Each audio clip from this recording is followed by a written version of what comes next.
ปัจจุบันพยาธิไข้เลือดออกกำลังเป็นปัญหาด้านสาธารณสุขให้แก่ประเทศเฮาเพราะในแต่ละปีมีผู้ป่วยย้อนพยาธิไข้เลือดออกได้เพิ่มขึ้นเป็นจำนวนหลวงหลายและได้เสียชีวิตหลายกรณีพยาธิไข้เลือดออกเป็นพยาธิที่พบหลายในประเทศเขตร้อนและเขตอบอุ่นส่วนประเทศเฮาพบหลายในช่วงฤดูฝนนับแต่เดือนพฤษภาถึงเดือนตุลาของทุกๆปีเพราะเป็นช่วงที่ยุงลายสุกซุมและมีอุณหภูมิเหมาะสมต่อการผสมพันธุ์วางไข่การระบาดของพยาธิไข้เลือดออกเกิดขึ้นครั้งทำอิฐในประเทศเฮานับแต่ปี 1977 และได้มีการระบาดเพิ่มขึ้นเรื่อยๆมาในแต่ละปีหลายคนอาจบ่ฮู้สภาพของพยาธิไข้เลือดออกว่าตอนนี้บางพื้นที่ในทั่วนครหลวงได้มีกรณีผู้ติดเชื้อพยาธิไข้เลือดออกเพิ่มจำนวนตัวเลขสูงขึ้นเป็นตาน่าวิตกกังวลนี่บ่แม่นเรื่องเล่นๆและบ่แม่นเรื่องไกลตัวอีกต่อไปอย่างล่าสุดนับแต่ต้นเดือน1ปี 2017 จนถึงวันที่23เดือน9ปี 2017 มีคนเจ็บติดเชื้อแล้ว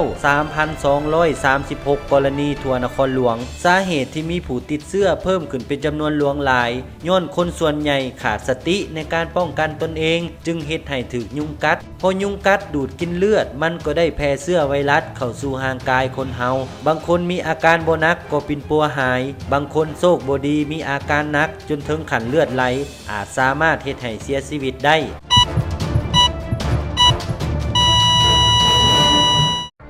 จำนวนยุงได้เพิ่มขึ้นในแต่ละปีเนื่องมาจากมันมีแหล่งอาศัยและได้เพาะพันธุ์วางไข่หลายบ่อนจึงเฮ็ดให้จำนวนของยุงเพิ่มขึ้นหลายในแต่ละปีแหล่งเพาะพันธุ์วางไข่ของยุงที่เว้ามานี่แม่นเกิดมาจากการขาดสติของคนเฮานี่เอง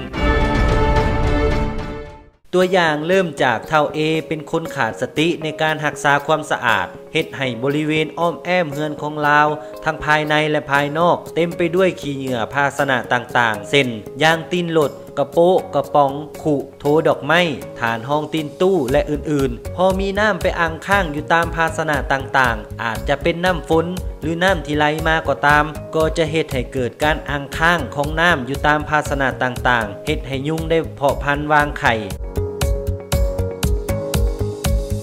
เมื่อยุงเจริญเติบโตเต็มที่ก็พร้อมที่จะออกไปดูดกินเลือดและแพร่เชื้อให้กับสมาชิกในครอบครัวเท่าเอและเพื่อนบ้านอ้อมข้างเท่าเอ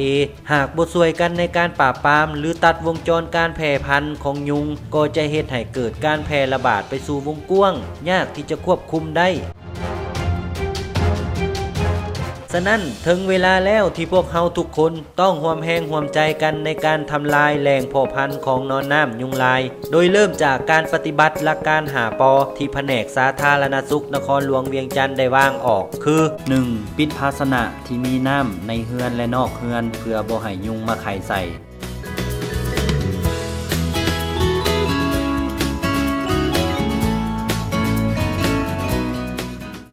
2. เปลี่ยนน้ำและพัดภาชนะต่างๆเช่นเต้าดอกไม้น้ำห้องตีนตู้ฐานห้องจอกและอื่นๆ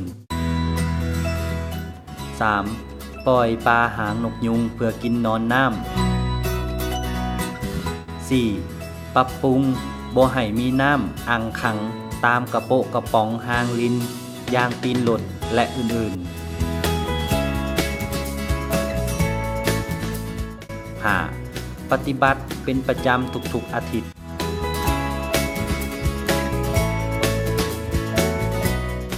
และถ้าเป็นไข้ให้ไปพบแพทย์หมออยู่ตามโรงหมอหรือสุขศาลาใกล้บ้านทานเพียงแต่ปฏิบัติเท่านี้ทานก็ได้เป็นส่วนหนึ่งในการ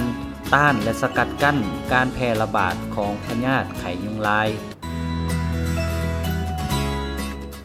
นอกจากการปฏิบัติเวียกงานหาปอให้เป็นนิสัยแล้วสมาชิกในครอบครัวของท่านก็ควรนอนในมุ้ง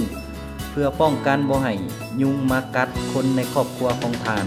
ด้วยความเป็นห่วงเป็นใยจากของการสาธารณสุขเมืองไซเศรษฐา